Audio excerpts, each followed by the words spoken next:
తిరుమల వెంకటేశ్వర స్వామిని రికార్డు స్థాయిలో భక్తులు దర్శించుకున్నారు. జూలై మాసంలో 24,52,000 మంది భక్తులు కోనేటిరాయుడిని దర్శించుకున్నారు. శ్రీనివాసుడి దర్శనానికి భక్తులు పెద్ద ఎత్తున తరలివస్తున్న టీటీడీ అంతకు మించి ఏర్పాట్లు చేస్తోంది. దీంతో తిరుమలకు వచ్చే భక్తుల సంఖ్య భారీగా పెరుగుతోంది.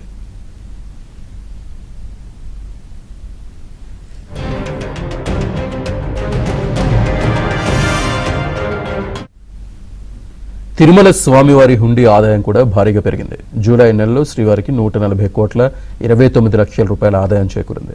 లడ్డూల విక్రయాలు సైతం భారీగా పెరిగాయి.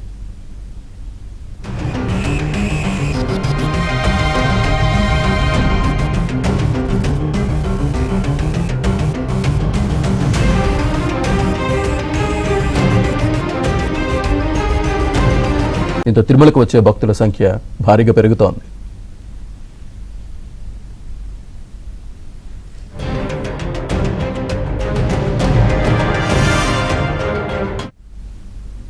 తిరుమల స్వామివారి హుండీ ఆదాయం కూడా భారీగా పెరిగింది. జూలై నెలలో శ్రీవారికి 140,29,00,000 రూపాయల ఆదాయం చేకూరింది.